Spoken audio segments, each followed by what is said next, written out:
Hey everyone, and welcome back to Why We Love Horror. This week again, no Nazario. Where the fuck is he? I don't know. The dude never shows up for these things unless he shows up last minute. But today I brought on, again, somebody that I wouldn't expect to be on this show, honestly. But last time I had Boatman on here, shit was a great fucking time. So I'm sure this one will be too. And he brought something I truly fucking love. So this will be interesting. I brought the old man himself, Kirk. How's it going? Pretty good, Mike. How you doing? I'm doing good. Man, do you know, like I said, this is, I would not expect to bring you on something like this, but after seeing different movies you've talked about, I figured you'd bring something special, and you really fucking did, man. Let's just start it off pretty easily. What was the first horror movie you remember seeing? I've talked about this a lot. When I was little, I had parents who worked worked overnights, and I had older siblings who were bad people. So I saw a lot of horror movies. The one that I remember most is The Shining. That's honestly one of the first movies I remember watching ever out of any genre. It scared the heck out of me, and I didn't know how to handle it. It was terrifying, but it was fun because like it was a family thing between us and me and my siblings, and then eventually my parents found out I was watching. Knew there's nothing I couldn't do with it, so they'd watch it with us too. And so it was a family movie for us, and we'd all quote it and everything, and had a lot of fun. So it's a weird but really nice, sweet memory for me. Is The Shining as a kid. That is amazing because I basically, with the exception of not having the babysitters, but it was my parents, I had the same experience as a little kid. I grew up watching this type of shit, and we kind of bonded as a family over watching stuff like The Leprechaun, like The Shining, like a bunch of fucking different shit. So that is awesome. For The Shining, what were some of the scenes you remember as a kid that kind of brought your love for it? I mean, obviously the scene that everybody remembers is the Big Will scene. That's terrified me my entire life as long as I can remember. That's always been just a horrifying thing. Nicholson's performance is just what kind of grounds that movie. And as scary as it is, you can't not love him, no matter how evil or bad he's been. You cannot love him and not have fun watching what he's doing. So I always loved going up the steps. Wendy, darling, light of my life. Wendy, give me the bat, Wendy. Like that kind of stuff was always so great. Like he just his lines and his performance. Like I said, it's horrifying, but it's still fun at the same time. He's got that smile that is like a genuine smile, but at the same time, it's very fucking evil. Yeah. And what I always forget is, of course, buy our shit before Nazario gets in the comments and tells me, buy our shit, of course. I don't have my shit on right now because it needs to be clean. Other than The Shining, what are some of the other favorite horror moments or scenes from other films? From other scenes, I know I was watching you and Andrew talked about The Thing last week or a couple weeks ago, and I just love all like the scene with the guy's stomach opening up. Yes. It's just so good. Like that's one of the scenes in a movie where the first time I watched that, like you knew weird stuff was going to happen, but like you were not expecting that. Just comes out of nowhere and just like crap goes crazy from there. So I always really love that. And I'm trying to think of some other ones that I really love. Just newer stuff. I really liked Hereditary. And the scene, the decapitation scene, spoilers if you haven't seen it, I remember watching that in the theater, and I was literally like sick. Like I was sweating, my stomach hurt, and just the way Alex Wolff plays that scene. Because that's what I love, like subtle horror, like just like real psychological stuff, like when you really put yourself in the person's position, and just that scene of him sitting there and processing what happened. And it just stays with it for so long. That scene like I said, it makes me sick, which again, when I watch horror, I kind of want to feel that way. I want to feel that anxiety. Yeah. That's the point. And that scene does it so good. Yeah. With that scene, I love it going further to where when he gets to the house, he just closes the door and then he just goes to fucking bed, and it just lingers on him. And like that movie, especially, I had when I first saw it, the first time I saw it, I loved it up until it turned into like the typical runaway slasher towards the end of where Sure. she starts chasing him. But Yeah. after watching it again, it grew on me very easily, Yeah. and I ended up loving all of it. But yeah, that first time watching it, up until that, I loved the slow burn of it. Yeah. I just like it has such intense scenes, and again, with Midsummer and shit like that, the same thing where he knows how to bring those intense, very like dark scenes that make you feel sick, like you said, and I'm loving all of this shit so far, and I can't wait to see what he fucking does next. Yeah, I mean that's my favorite kind of horror. I mean, even with The Shining, it's the same way. It's not like, oh, there's stuff jumping out you and it's ugly and gross. It's just you don't know what's there and you don't know what's going to happen next, and you're just like, oh, just something horrible happened, just so something happens, so I can resolve this feeling I have. And that's what I think. Like, especially with those movies, you would expect to, like most horror movies, especially recently, they always have that. They have that bad scene like that to make you feel sick, but then they have that kind of levity scene to. But Midsummer and Heredity don't fucking have that. Well, Midsummer kind of, where it comes with like the wisdom tree, like pissing on the wisdom tree. Like it has that, but Hereditary does not have it. It does not let you off the hook. No, you're stuck in that the entire fucking time. Yeah, and I love it. Okay? So you talked about The Shining. Is Shining your favorite horror movie? Yeah, I would say so. That's my favorite, and like I said, I really love the relationship I've had that because it's been my whole life. You know, like when I was a kid, it was something where it was just scary, and I knew like on an instinctual level that it was scary. And just, you know, the thing about that is like, especially when you're a kid, because, you know, your dad's the one supposed to keep you safe. And the whole movie about not only is your dad not keep you safe, he's going to try to kill you. That is horrific. So just like those like young kid, like those feelings you don't understand, but you know they're there. To growing up and watching the movie more and, you know, introducing it to friends and them loving it. And then as I got more into film and understanding and really realizing what Kubrick does in that movie and just how he directs that and just in the score and everything just goes into just creating that atmosphere and creating all the terror and the horror in that movie, how perfectly it's made. So just like I said, like every, you know, season of my life, that movie has meant something different to me. I like that. That is awesome.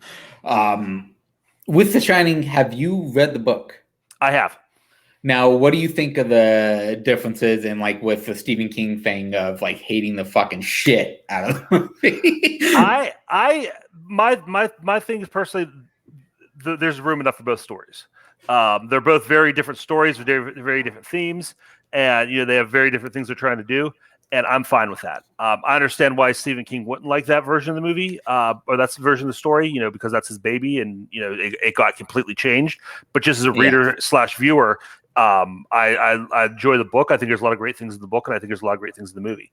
And that's why actually I'm so impressed by what they did in Dr. Sleep, because if you watch Dr. Sleep is a sequel to the characters from the movie, but like the themes and the story from the book, which is a really hard thing to do, and they nail it. And so that's another one I really enjoy. I think that's a great, that's a really good achievement with what they did with that sequel, especially coming out so far after you know, so many years after the original. Like with Dr. Sleep, man, when I started hearing about it coming out, and knowing that was the direction he was going to take, where he was taking the characters and taking it from the actual book, the actual story and themes, I was very hesitant for sure to be that way. That seemed like a daunting fucking task, and he fucking did it brilliantly. And I love that. And one thing about him is I love that he always uses Henry Thomas in some way. Yeah, it's so awesome that out of everyone he can use, he uses fucking Henry Thomas, and he does it brilliantly every time. Henry Thomas is always a fucking great. I can't think of the fucking word, but great character to have in all of his stories. Yeah. And spoilers, Holtzman. Literally the fucking next thing, God damn it. Okay, but yeah, so Holtzman said, I asked for you, like everyone else, to bring in a horror movie. I was very curious what you were going to choose. And you chose one of my fucking favorites, man. It's in my top 100. You brought Dawn of the Dead. Yep. I love the hell out of this movie, man. It's having the SWAT team, having the two characters of the SWAT team, having the ad executive, having the TV executive, and then the traffic reporter. Yeah, traffic reporter. they all get on the helicopter and they're headed to Canada. They end up seeing them all, and they know that they need to stop to like just gather their shit, try to find food, try to find something, try to find gas, and they end up just staying there the whole movie. And it's fucking amazing what he does with it. Yes, I understand that's in the fucking stream title. God damn it. Fucking old. But why did you bring Dawn of the Dead to the table? I love the zombie genre in general. It's one of my favorite genres. I think it's the most, just that idea of like the idea of zombies is just so terrifying to me. I think it's, of all the things you get turned into, you get bit by a vampire. It's like, sure, you're dead and you can't go out there today anymore, but you get a lot of cool powers and, you're kind of sexy now. If you turn to a zombie, you're just dead. And that idea of like being dead and not even able to stay dead, have the dignity to stay dead is just so terrifying to me. So I love the genre in general. And the other reason I picked this movie is, I don't know if people know this about me because I don't talk about it a lot, but I'm from Pittsburgh. And when you're from Pittsburgh, Romero is your birthright. And the mall where they filmed this movie, Monroeville Mall, I spent my life there. When I was a kid, that's where we did our Christmas shopping. That's the mall I hung out when I was in high school. That's Monroeville Mall was the place to be. So it's just really cool. They still have every year they do the zombie walk there. They have the zombie museum in the mall. So it's always so much fun just to see like that little slice of home and like something so connected to my life in this movie. Is it still recognizable for the most part? Or have they updated it a lot, or is it? It's you know what? I was watched it today. The bones are still there. Like, if you look at the exterior, if you look at the exterior of the mall, it still looks the same. You still have like that rock exterior. All like the just like the stairs and the some of those fountains are still there. Like the ice rink's not there anymore. The Brown Derby's not there anymore. Obviously all the stores have changed. But if you go to the mall and walk around, you're going to recognize a lot of it.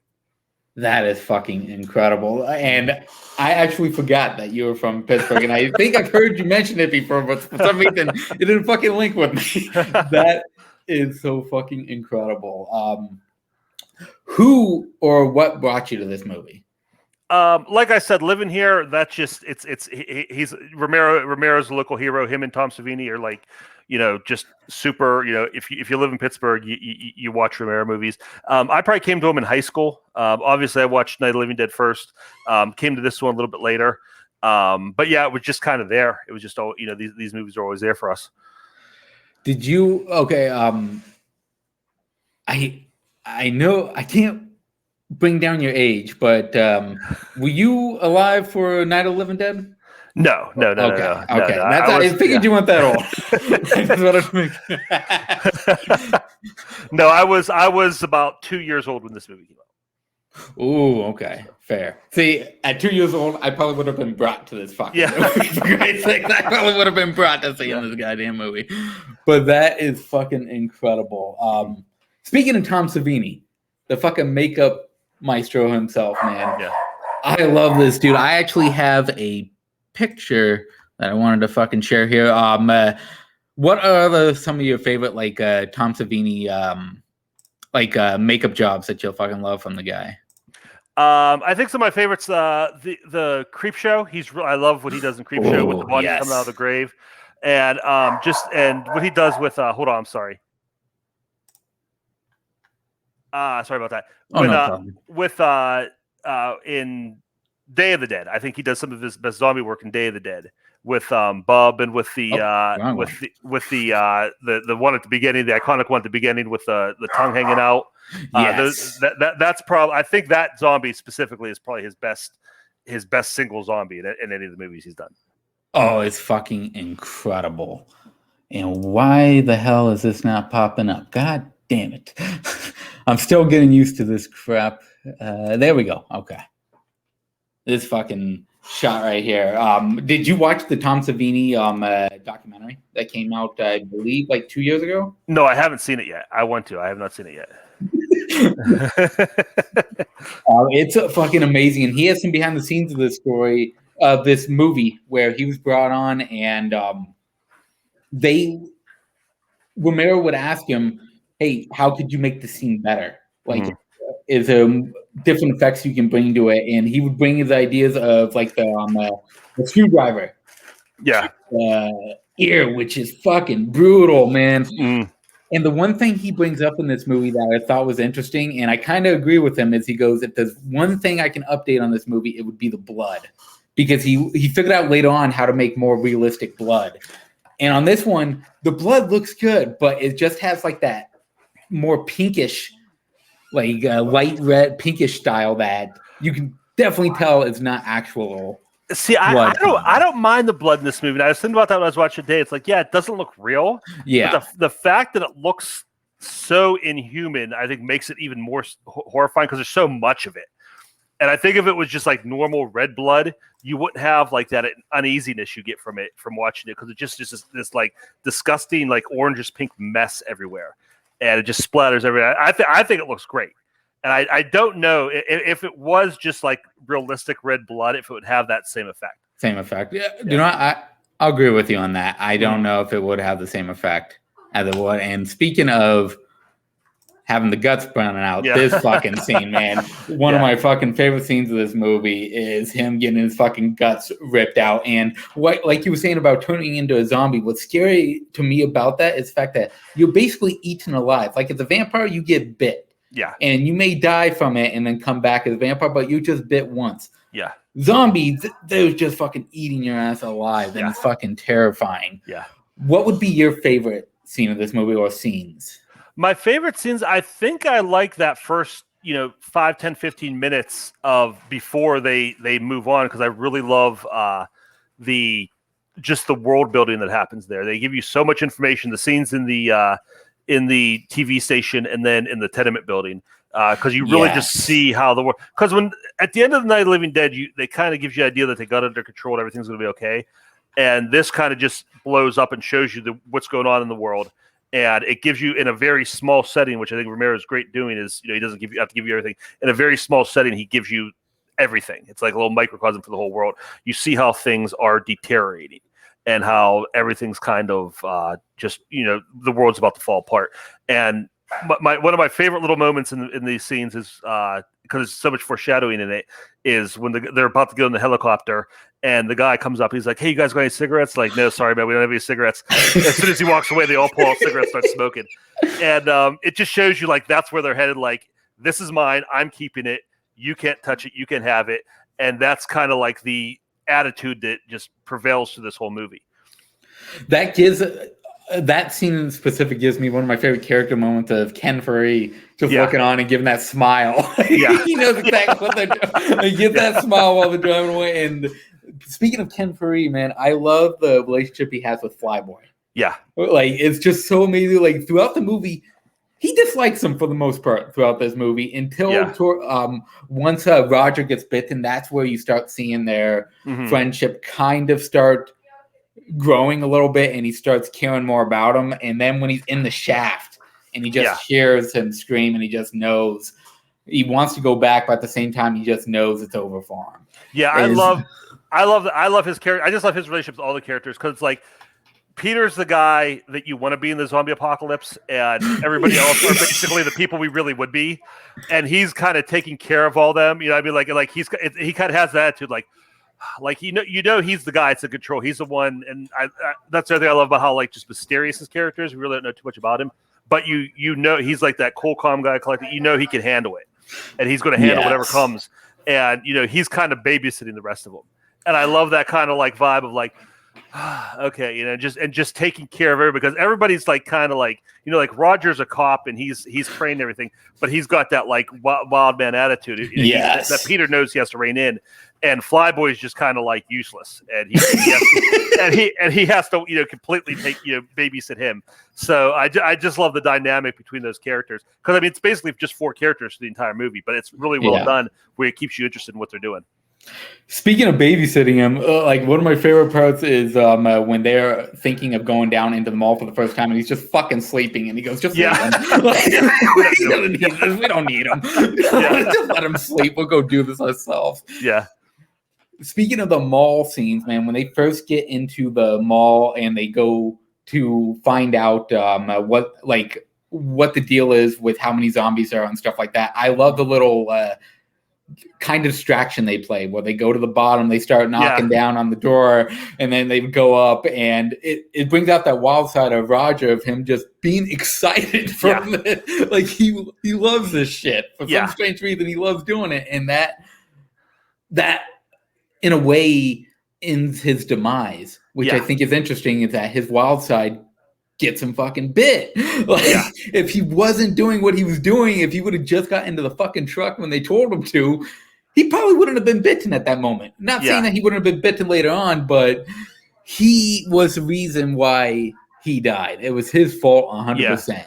Well, I think that whole scene at the window when they're distracting him and everything. Yes. I think all three of them, Peter, Flyboy, and more Flyboy and Roger, I think that's the moment where they start to think like, we can handle this. Yeah. Like, this is as scary as it has to be. And I think that's what starts to kind of make them be a little less cautious, a little less careful. Like, oh, we got this under control. They're not as scared as we thought they were. We can handle that. And that leads to everybody's demise. And I mean, that's kind of the thing in zombie movies where, once you start to get too comfortable, all hell breaks loose. But I think that at that moment, because even, because Roger does it and he gets all excited. Then they bring Flyboy in and he's like whooping and yelling and everything. He's banging on it. And it's like, I think in that moment they think they got it beat and they got it licked and they can beat this thing.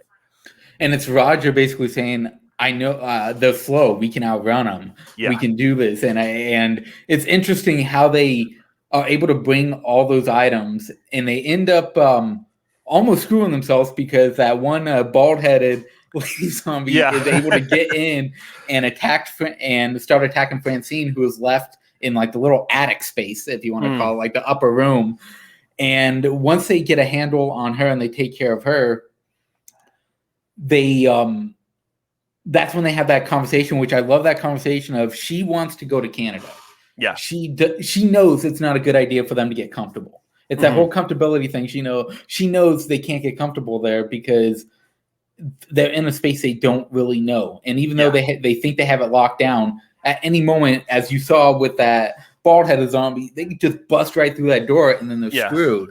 Mm-hmm. And I mean, that's the thing, I think, and it's like, it gets back to what I was saying, like, the three of them are like out there and getting the lay of the land, like figuring out, like, we got this, where she's the one getting attacked, she's the one in real danger. Yes. So she never buys into that. She, if you watch the movie, like, throughout, she's out of the four of them, she's the one that seems to be the least comfortable at all times. Like, she's never like okay being there. That is actually fair. I agree with that. What would be your favorite character death by a zombie? Character death? I love the guy that with at the end, when it's getting completely absurd and they're all the gang's running away, and the guy stops to put his arm in the blood pressure monitor. Yeah. And like, they're like, guys, come on. He's like, wait, I gotta do this. And then like they just pull him off and they leave his arm behind. That's always been a really good one. That is such a hilarious scene, because it's all fucking hell is broken loose. He sees everyone running, but he goes, no, I gotta fucking do this before I leave for some strange reason. And they're so close to him already. Yeah. There's no way he's surviving that. I think it's like, I like those moments in these movies because everything that's going on is so insane that expect like sane behavior from people is kind of unrealistic. So moments like that, even though us watching doesn't make sense, I think in the moment it makes a lot more sense, because it's like, why the hell not? That is true. And I actually brought up already my favorite death by a zombie, and it was the guts being brought out with that. Because it just like, it's that terrifying aspect of just them attacking them is always good. But when the motorcycle gang gets in and we get to fucking see Tom Savini for the first time as not even the leader, but just as a random fucking guy there, it's just so awesome how him and the other dude go and chase Peter upstairs because they see him, and they want to try to get him. They want to try to attack him, and they're trying to get through all the zombies. And I love how he goes up into the vents. Yeah. And he finds them later on. and Tom Savini, like, he has all the zombies around him. He goes, no, I don't give a shit about them. I want to attack him. Yeah. He pulls out his gun, gets shot, and then he's just gone. Yeah. Flies off the roof. It's so fucking awesome. I love the way he goes out. I love everything about his character in this, man. His character's so good. I think that's like, I mean, you see those characters like the bad human in the zombie movies. Like you see, it's, you know, every season of The Walking Dead has a character like that. This is like the archetype for that character. You know, this is the foundation, the basis of that character. He does it great. Now, on the other way, what is your favorite zombie death? I have two. My first one is the helicopter zombie. Yes. When the guy's just coming up and like you don't even see the blade. He's just going up and his head top of his head just disappears and blood splatters everywhere and he just kind of like tumbles.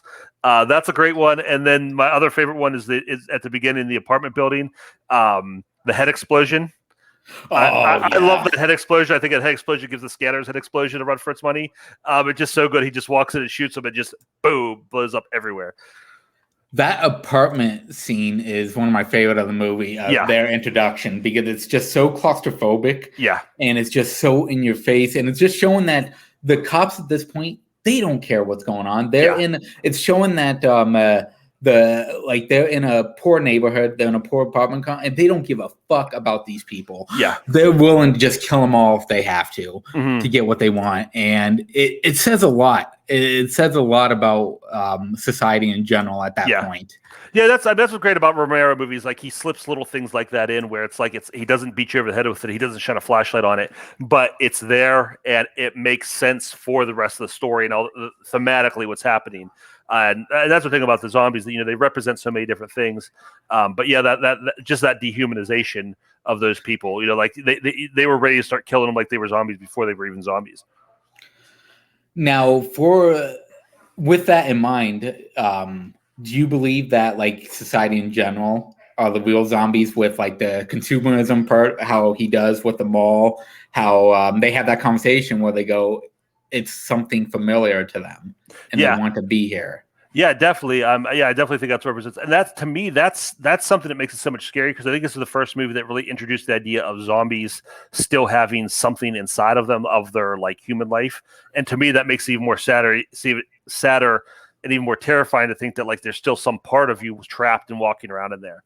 But yeah, I mean, I think definitely the message of this is fantastic. I think this is the most overt of any of Romero's movies of making a message like that, but I think it's perfectly done and it makes complete sense. And that's something interesting about his progression through the franchise is like the third one, he starts delving more into the smart zombies, and it goes into Land of the Dead where they're now actually starting to be able to use shit. Yeah, and it's very interesting how he goes through all those. Diary of the Dead and Survival of the Dead aside, like the original three and even Land of the Dead, which I still enjoy. I love the progression that they do. Oh, that's my favorite thing about these. Like, I mean, I always say like it starts in Night of the Living Dead at a farmhouse with two zombies. Yes, and then at Land of the Dead, it's the entire planet. You know what I mean? And that to me, that's what's the most terrifying thing about zombies is the inevitability. It just, you know, like you see one or two and you feel okay and it's going to be all right, but eventually they're going to get you. There's no way no matter how safe you feel now or how good the situation looks, eventually they're going to get you. And especially with them being slow, like it's that comfortability of going, I can outrun these guys. Yeah. But it's kind of like the Michael Myers thing. It doesn't matter how fucking slow this guy is; he's gonna get you. And with immense of how many there are, and that's the thing. It's the pack of like fucking coyotes. Yeah. They're just there, and they will fucking get everyone towards the end, and that is freaky. And going back to favorite zombie kills, one of my favorite is mainly because of the effect in general, but it's that. It's the screwdriver in the head, and I was trying to find the better picture of it when he has it turned around and actually shows it in. Yeah, but it's just so fucking. It's so slow. Yeah, yeah. And in the documentary they go in depth with how he pulled off the effect, and it's just so fucking amazing how he's able to pull it off. Yeah. If you watch the audio commentary, I think Romero did commentary for all of his movies before he passed. Yes. But if you watch the other, it's so much fun. Just especially the early ones where there was no budget. Just how they came up with everything and just the ingenuity, to create all these practical effects. The one addition I've been wanting, and it went out of print, so now it's a lot, is that 4K like box set one. Have you seen that one? I haven't. No. Oh man, it has a soundtrack by Dario Argento. And really? It has a Argento cut. It has I think the European cut as well. Oh wow. It's something like it when it first came out. I believe it was just like $110, and now it's like closer to $300. Oh wow! It's just oh man, it's something I really fucking wanted, but I did not have the money at the time for it. God damn it, Bart. First a fucking helicopter, now the screwdriver. Now, speaking of the practical effects, do you? We talked a little bit about Tom Savini, how you do, how to him, coming from Pittsburgh, he's a hero to you and stuff like that. Do you believe the effects still hold up? I do. I like them. I mean, they're obviously low budget. And I mean, because the fact that, especially like with Land of the Dead, the, Dawn of the Dead remake, The Walking Dead, the zombie, there's such a high bar set for the zombie look and the zombie effects now. But I liked, I think just the blue face paint and they look dead. So, I don't mind the look of the zombies though. Like I said, I don't mind the blood. I think the blood is just really off-putting and unsettling. And as far as the body horror in this, I think it looks great. Like you said that the scene of them tearing people apart, people getting their arms ripped off, the bullets. They said for the headshots, they just took a quarter and put it under the put makeup over it and had a fishing line. And whenever they wanted the shot to go off, they just shake the fishing line. That's all. That's all the head spurts in the movie. So just simple things like that. But yeah, I love 70s and early 80s practical effects. Even if they don't, you're looking at something that's not real, but at least you're looking at something that's really there and that's really happening. It's not. It wasn't put in by a computer. 8 months later, it was there on set happening. And I really, appreciate and respect that. For horror movies, especially 80s and 70s, I will always take practical effects over visual effects any day. Because even if they don't look exactly real, it's just so fucking amazing what they can do with it. Speaking of the entire franchise, how do you feel about it overall? Like ending it with Survival of the Dead? Because I know he was supposed to do another one before he died. He wrote the script. It's actually in production. They are. Is it in production? Yeah, they are going to make that. That's fucking awesome. I don't know if they have a director yet, but they are going to make it. I love as far as the first four go, I love it. Like I said, I love that progression. It's like you start with that farmhouse, and then you go to this movie where you get that idea of the world falling apart, and then by Day of the Dead, it's the world has fallen apart, but you still only get like a little microcosm of it. Yes. And then in Land, you see everything that's happened. And I love that progression. Like I said, that slow burn of they're just coming and coming and coming till they literally take over the whole world. So I love, I know a lot of people don't like Land of the Dead, and I don't think it's the best one, but I still think it's a pretty good movie. And I think it's a good wrap up for that world. It's so much fun. And I love the fact that they, at that point, because Day of the Dead, like you start seeing it in Dawn of the Dead, especially with the bikers. Day of the Dead, you get a little more with the military, how they don't really give a shit about human life. But in Land of Dead, when they start having those zombie fights and they're bringing in like a random, like the underprivileged people and poor people to just throw in there, it sends a message. And and you would think that in society in general, that is a realistic approach of what probably would fucking happen if something happened like this. Yeah, like I said, I think he handles this well, like the human element of how would people respond if this really happened. I think I think every movie is a very realistic response to dead people getting up and walking around. Like the first one, you see the panic and the fear of the small group of people in the first one, and then, like I said, from Dawn on, it's just society is deteriorating. Everybody's it's basically every man for himself. And instead of, and that's what they're talking about. Like, that's kind of the point. Like everybody keeps saying through these movies, we got to unify. It's like it's not us versus them anymore. It's us versus each other anymore. It's us versus them.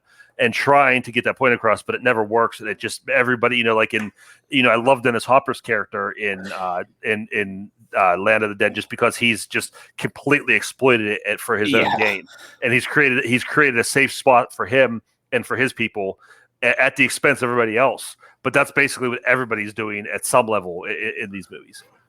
That is completely fair, and you really see that with John Leguizamo's character, because he's the one guy that is doing it to actually get in, and he makes him fucking believe that he has a shot at getting in until he just cuts that off completely and screws him over.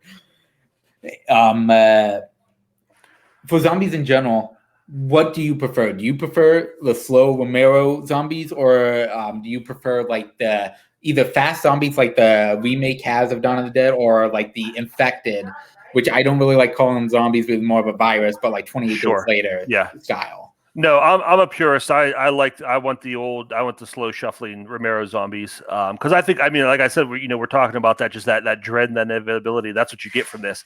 And like this movie, some of the greatest scenes are just like those hangout scenes where like they're shopping, they're doing all that stuff. Like that's so you get a lot of fun moments like that in this movie.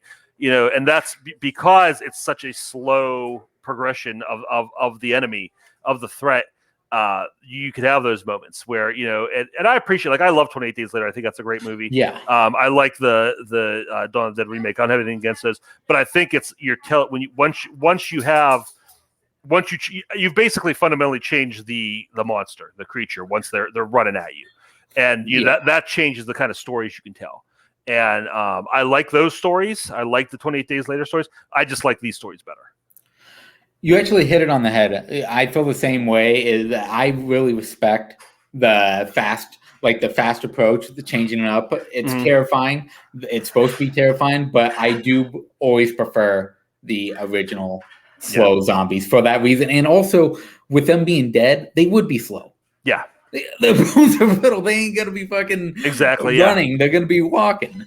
And to close it out, do you have anything else that you wanted to bring up that we didn't maybe go over? Something that you... The one person, like kind of an unsung hero in this movie that I really love is, I believe, what's the actor's name? Is it Richard French? I think I know who I'm talking about? Yeah. He's not in the movie long. No. He's the Richard France. Richard France. He plays the scientist with the eye patch. Yeah, the eye patch guy, And I just love him, like, just dummies. And just, at the end of the interview, he's like, we got to be logical. I just like, first of all, I love that whole, how they use, like I said in the beginning, the TV station just to show how things are falling apart. But I love how they stay with it. Cause like at first, like, when at the very beginning, they have two people on, two talking heads, and they're just doing their thing. And then you hear there's like noise in the background, and someone runs and does the Betty ears. And they're just yelling and cursing like nobody, life is not the way it was anymore. It's complete chaos at that point. and then by the time they get to this, the episode I was referring to, where they're watching it in the mall, it's just two guys in folding chairs, and there's like ladders behind them. There's no set. Like they're barely on TV. Like they're barely holding it together. And like people are just screaming and yelling at each other. And I love that. I love that scene so much because, like I said, it gives the characters and us a view of the outside world. In a very simple way, just to say, okay, it's all coming to an end. And again, I love Richard Franson. That he's really good, and he plays a scientist in The Crazies too. Yes, he does. That's where I knew. Okay, I knew I recognized him from. That's what I recognized him. And he plays kind of the same kind of character, like the guy who's like the pompous scientist who thinks he knows better, who does know better. Yeah, but he's not really good at communicating that, and is trying to like, listen to me. Here's how we have to do things, and everybody ignores him. He's really good at that role. I think you talking about the opening. I love the fact that you don't need dialogue, and that's like you don't need an explanation of what's going on. You see it with the chaos exploding. It's fucking great. Yeah. And okay, so basically, to what I always like to do to end the show is I like to have us both pick a movie that you would double feature with this one. Okay. If you could do a double feature, what would you choose to double feature with Dawn of the Dead? Wow. Lot of good choices you can do with this. I mean, any of the Dead movies are good. I mean, you could do it with the remake. You could do it with Land. I think would be. But I think just to get two very different ideas of the genre and just like see where it is and where it is, I'd like to do this with Train to Busan. Because I think those are two very like character-driven zombie movies, which you don't get a lot of. And just two very different takes on the genre. Yeah. But two very, very good ones. So I think that's what I'd probably go with.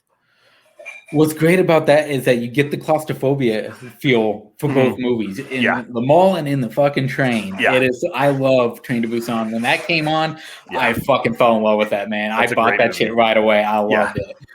And I went a little different approach. I was going to go the approach of choosing another zombie movie to stick with the genre, but I went, I'm going to go the director-wise. I'm going to choose another Romero movie. I'm going to choose one that's maybe not brought up in the conversation a lot.